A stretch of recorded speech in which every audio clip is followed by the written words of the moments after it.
All right. Good evening, ladies. I want to welcome you to another self love conversation.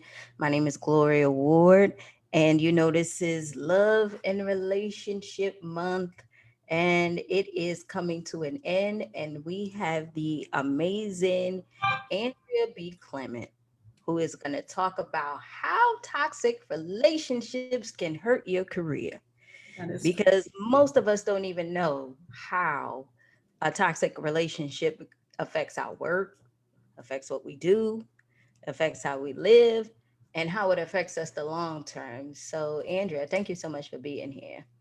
Thank you so much for having me, Gloria. I'm thrilled to be here. Thank you. Yeah, tell us a little bit about yourself before we get into it. Oh gosh. Well, I guess for the purposes of this topic, I'll start off by saying that I am a survivor of childhood trauma and also the adult daughter of an alcoholic. And I think that, upbringing in childhood really just did not prepare me well for adulthood and a lot of the things that come along with adult relationships, including professional ones and personal ones. And I kind of started on this journey of kind of learning about this topic after my mother passed away. She was the one that had turned to alcohol after my father died. And after she passed away, that's when I kind of started questioning everything about my life. I was 31. I was an adult orphan. Mm-hmm. I basically just completely reinvented every aspect of my life, from personal to professional at that point. I left the faith that I was in. I left my divorce. I got a new career. I moved.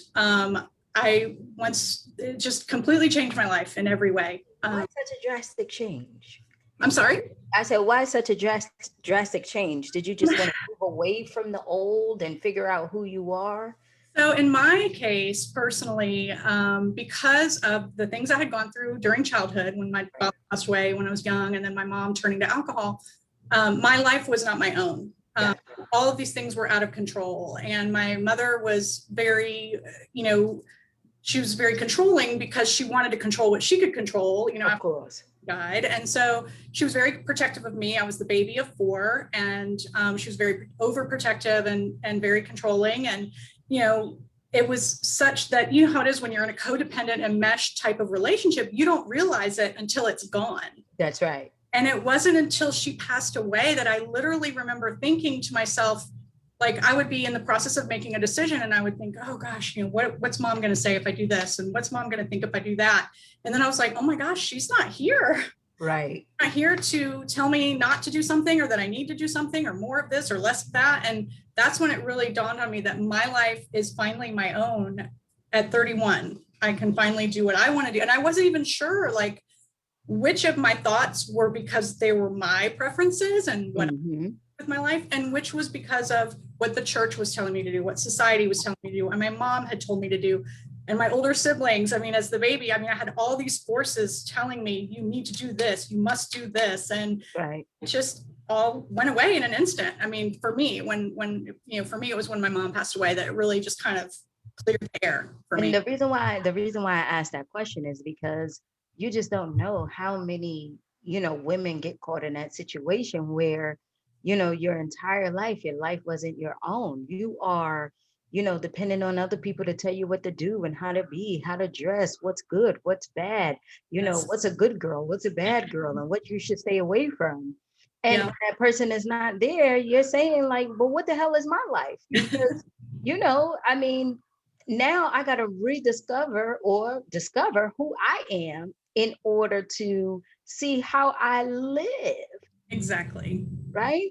It's so true. And also for me, I wasn't allowed to rebel as a teenager. A lot of people find themselves during their adolescence or when they go off to school or, their early years of their career. That's when they really, branch out and find themselves. But I wasn't in the mindset to do that because I was kind of so bogged down with all these the trauma, the past trauma and the alcoholism and all that stuff is just so all consuming. I couldn't think straight until it was gone. So now getting to the topic, once you are out there and you're discovering who you are and you're discovering, actually what you like, what you don't like, what makes you feel good, what gives you joy, give you peace, in your work environment or in your environments, did you start to see any of the toxicity that you might have caused or what other people have inflicted on you? Exactly. Yes. All of the above. So I realized that I was being bullied. I was bullied in one office setting, and at the time it was a very small office. It was a startup company, and I was being bullied, and I saw no way out. And I was actually about to get a new job when it finally came to light what the bully was doing, and he was finally terminated. Mm. And so we were able to move on from that. But that was the first inkling that I was like, why is this happening to me? Because then that was immediately replaced by someone else. When that person left, someone else filled that void. And I'm like, why is it like a magnet? These people, Mhm. there's got to be a reason. Something I'm doing is drawing drawing them to me. And so that's when I just started, and at the time, one of the things that I did is I got a side gig because I had always wanted to be a writer. And that was one of the dreams that was discouraged by my mother when I went to college. And so instead of majoring in journalism, I majored in something else because she was paying for my tuition at the time, even though I was on scholarship and I was doing a lot of it on my own. I was working, I was on scholarship. So the little piece that she was paying, she was like, well, I'm paying for it, so you're going to major in something else. And, Right. if you're a good enough writer, you don't need a degree to be a writer and, this and that. So I did that. And then I took this huge detour into all these other jobs. And 3 years after she died, as I started coming out of that the fog of grief, I started taking action and I got a side gig as a writer. And I started writing about careers for a large website. It was about.com at the time. And so my job was to write about careers and career paths and career advancement. And so I got to research all of this stuff that I wanted to learn for myself. Mm-hmm. To write about it to other people. So it was really cool. So that was my side gig. And that was the action that I took to start my career on a different path from the one that I did, because I felt like I had to do these other things.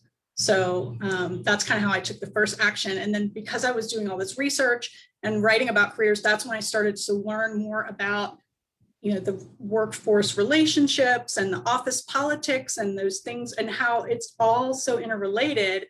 How you do one thing is how you do everything. So if you're drawing toxicity in your personal life, you're also attracting it in your professional life. It's, bullies and narcissists and bad people, they can sense your weaknesses, and they will gravitate towards you because they know they've got somebody that will tolerate it and won't speak out and stand up for themselves. That's right. I'll tell you something. I had that experience today. Well, I witnessed it where I was at my client's place today, and there it seemed like that there were people who was just pussyfooting around, not doing what they're supposed to do. Now the boss goes and tell uh well, she's a doctor, so the doctor who is the chief there for that department goes and tell one of the head nurses that she needs help. Does she have anybody else that can help her help the patients, right? Mm. And the nurse said no. She said no, I don't have anybody else. We short and all this stuff or whatever. And then she just said, well, you have a lot of people back there. What are they doing? And she said, I just don't want to deal with it. I don't, whatever.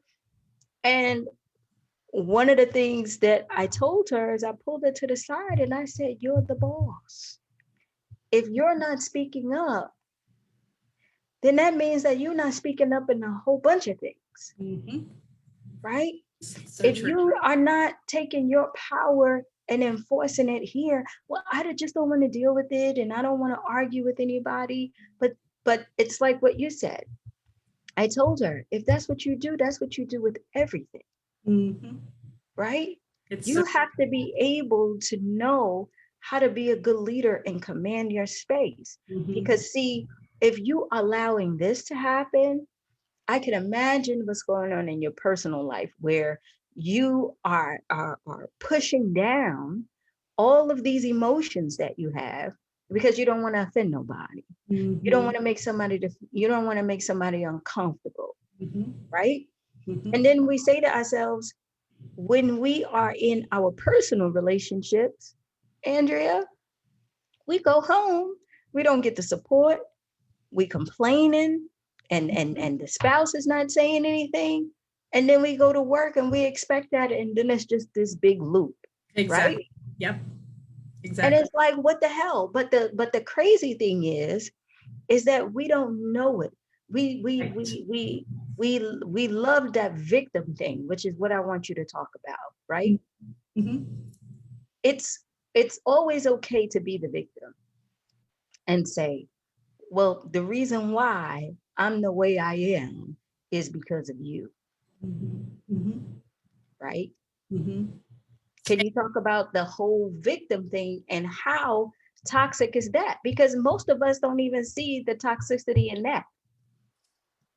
It's so true. And I think one of the things, along those lines that was really an aha moment for me when I was researching some of this and I've been writing about it is, just like there is a lot of shame in toxic relationships in your personal life, there's also a lot of shame on the professional side, probably even more so. That's right. You try to get help, the first response is it's flipped back on you. Well, why don't you try this and you try that and try being nicer, try being more cooperative, or try being more assertive, or try being, it's all flipped back on you. And there's a lot of shame. And also, you think there's something wrong with you because you are attracting this. And one of the things that I read, and I'm just going to read it really briefly, is that targets of bullying in the workforce, and this is, I can cite the article, this particular one was on a medical site called verywell.com. And it says targets of bullying in the workforce are often not the outcasts or underperformers, but No. often include those associates who gain positive attention for their work and who accomplish more than average. And so to me, that was eye-opening. It was, Mhm. wow, it's not because there's something wrong with me. It's just because I need to learn different skills and I need to be more aware of what's going on, That's right. understand how to manage these relationships. And sometimes you just have to remove yourself. I mean, if it's really toxic workplace, sometimes you just have to move on. If you try all these other things and they don't work. But that to me was a big aha. And also, it's often targets of bullying are often more frequently women in a protected class as Oh, well. absolutely. So Absolutely. yeah, so it's not you. I mean, it is, but it's not because you're bad. It's just because you've learned coping skills that aren't healthy and they're not conducive to being bullied. And so you just kind of, when you get bullied, you just kind of punch down and say, okay, and That's just, right. yeah. So, and I talked about this morning in our inspiration in the 30s that I do is about knowing thyself, right? Because when you walk into an environment, it could be a business environment, your home, whatever, and you have this level of confidence, not fake confidence, where you are doing your affirmations and you're hoping they work, right?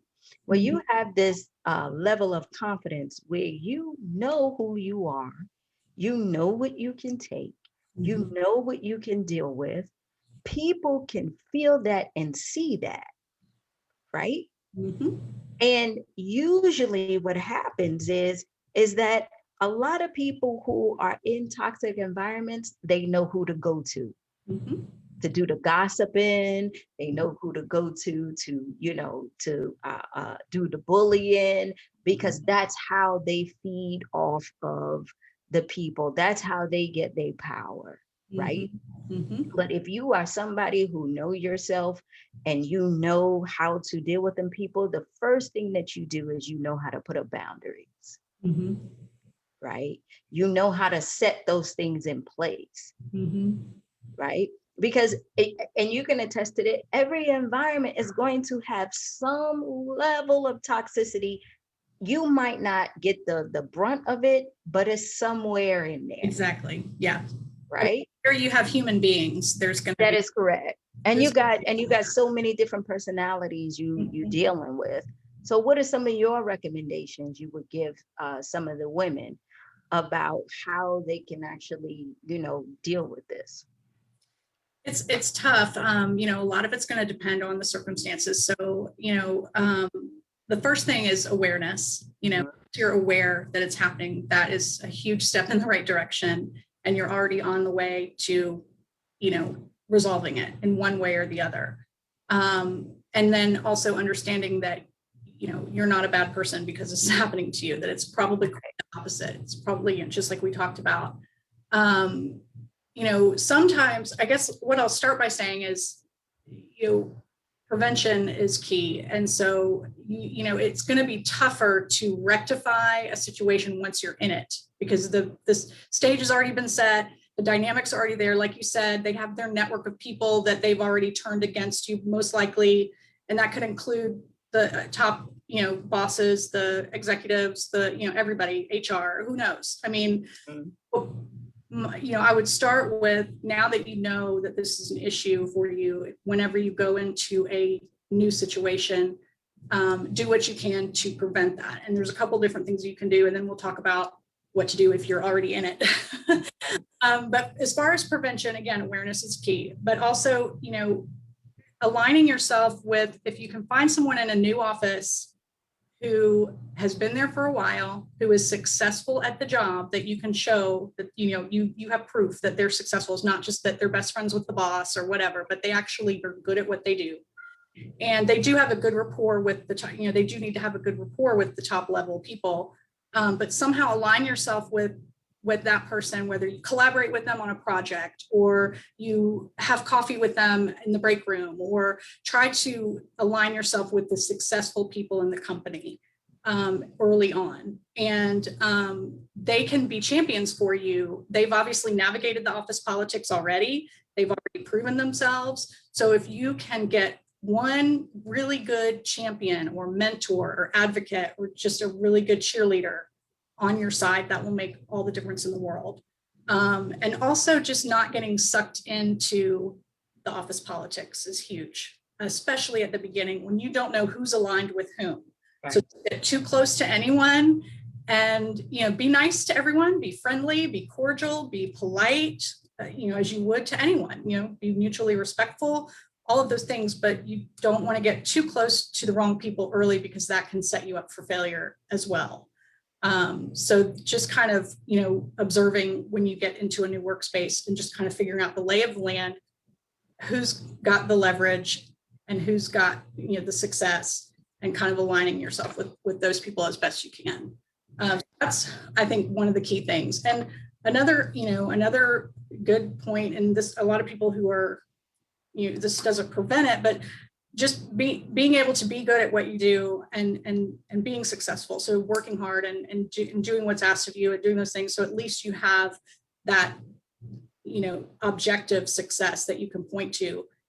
And a lot of times, even if that way, it won't affect your job, I guess is what I'm saying. Because sometimes bullying will get to the point where they'll get you fired. They can spread rumors about you, or they can, get you fired or something like that. So, but if your performance is really strong, that will help, because you can point to that. And if you still get fired, then you have a lawsuit on your hands, but it's another whole thing. So, definitely, don't let it affect your performance just for the sake of affecting your performance. Keep your performance up, even if you're experiencing issues, at least until you can resolve it or get out the door and get to a new place. So try not to let it impact your performance, I guess is what I'm trying to say.